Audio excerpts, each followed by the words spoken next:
जय श्री राधा रानी सरकार की, जय श्री कृष्ण भगवान की, जय दिवाली उत्सव की। मंदिर श्री बंसी वाले महात्मा यूट्यूब चैनल की ओर से आज हम आपको दिवाली की कथा सुनाने जा रहे हैं। जी हाँ, दिवाली के समय जो सायंकाल में पूजा होती है, उस समय दीपावली के पूजन की कथा जो सुननी चाहिए, वही हम आपको यहाँ पर सुनाने जा रहे हैं।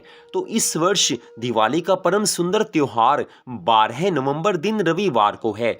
तो दीपावली के दिन सायंकाल में या रात्रि काल में शुभ मुहूर्त देखकर जब आप पूजन करते हैं, उस समय दीपावली पूजन की कथा पढ़नी चाहिए या सुननी चाहिए। वही कथा अब हम आपको यहाँ पर सुनाने जा रहे हैं। दीपावली की पूजन कथा। एक नगर में देवी प्रसाद नामक बड़ा सेठ था। वह भगवान गणेश और माता लक्ष्मी का परम भक्त था। उसके 3 पुत्र थे। उसका व्यापार बहुत उत्तम रीति से चल रहा था। वह सामाजिक कार्यों में भी पर्याप्त दान किया करता था। जब उसके पुत्र बड़े हुए तो उसने क्रमशः सभी का विवाह कर दिया। तीनों ही पुत्र अपनी अपनी पत्नियों के साथ में अलग अलग घरों में जाकर रहने लगे। इससे सेठ का व्यापार धीरे धीरे कम होने लगा और उसके घर में दरिद्रता आने लगी है। उधर तीनों पुत्र भी दरिद्रता में ही जीवन यापन कर रहे थे। इस प्रकार से पूरा परिवार ही हताश निराश हो गया था। अपने भक्त की ऐसी दुर्दशा को देखकर एक दिन भगवान श्री गणेश जी एक महात्मा का रूप धारण करके उस सेठ के घर पर पधारे हैं। तब सेठ ने उनका स्वागत सत्कार किया और उनसे अपनी गरीबी को दूर करने का उपाय पूछा।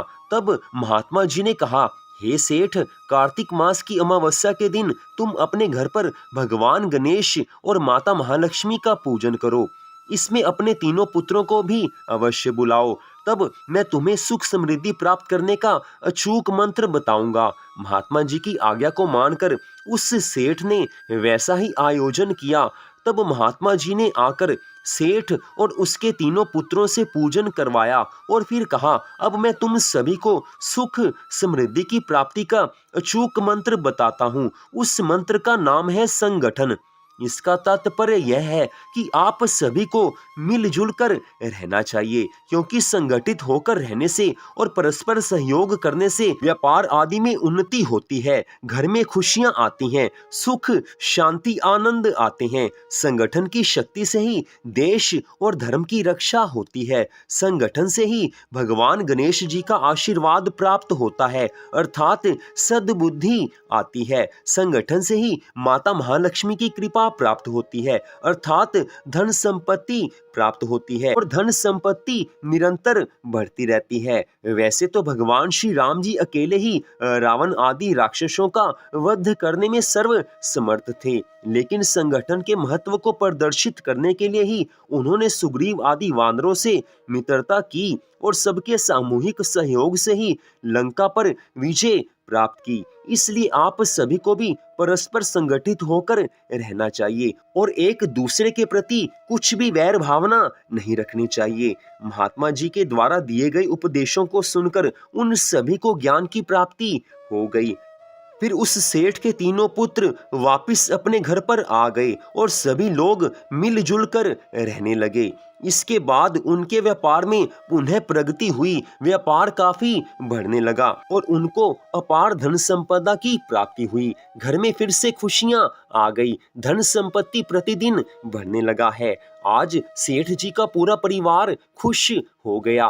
बारंबार उन महात्मा जी को मन ही मन नमस्कार करने लगा है। संगठन का महत्व पता चल गया। सामूहिक रूप से अगर मिलकर परिवार के सब लोग प्रयास करें तो सभी तरह की खुशियां प्राप्त की जा सकती हैं। सबसे बढ़कर जो भगवान के चरणों की भक्ति करते हैं, धर्म के कार्यों में अपने मन को लगाते हैं, परस्पर प्रेम भाव से घर में रहते हैं, ऐसे परिवार के सभी लोग सदा आनंद में रहते हैं। संगठित होकर रहने से परिवार में खुशियां आती हैं। एक दूसरे का सहयोग करने से सभी प्रसन्न रहते हैं। जब सभी प्रसन्न होंगे तो अपने आप ही महालक्ष्मी माँ की कृपा मिल जाएगी, गणपति जी महाराज जी की कृपा मिल जाएगी, क्योंकि भगवान का निवास वहीं पर होता है जहाँ पर सभी प्रेम से रहते हैं और जहाँ पर सभी धर्म कार्यों में लगे रहते हैं। तो दीपावली की कथा का यहीं पर विश्राम होता है। इस प्रकार से जो लोग दीपावली पूजन के समय इस कथा का पाठ करते हैं या इसे सुनते हैं और इसमें बताए गए मार्ग पर चलते हैं,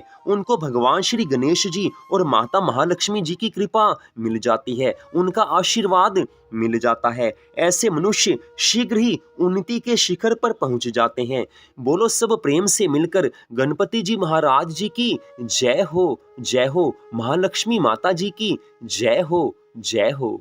तो इस प्रकार दीपावली की कथा का यहीं पर विश्राम होता है। दीपावली की सायंकाल में जब आप पूजा करने लगे या रात्रि काल में जब भी आप पूजा करते हैं, उस समय ये कथा सुननी चाहिए या पढ़नी चाहिए, दोनों का बराबर फल बताया गया है। तो आज की इस कथा को सुनने के लिए आप सबका हार्दिक धन्यवाद। भगवान श्री राधा कृष्ण जी की, महालक्ष्मी माँ की, गणपति जी महाराज जी की अनंत कृपा सदा आप सब पर, आपके परिवार पर बनी रहे। इसी मंगल कामना के साथ जय श्री राधा रानी सरकार की, जय श्री कृष्ण भगवान की, जय महालक्ष्मी माता की, जय श्री गणपति जी महाराज की, जय दीपावली उत्सव की।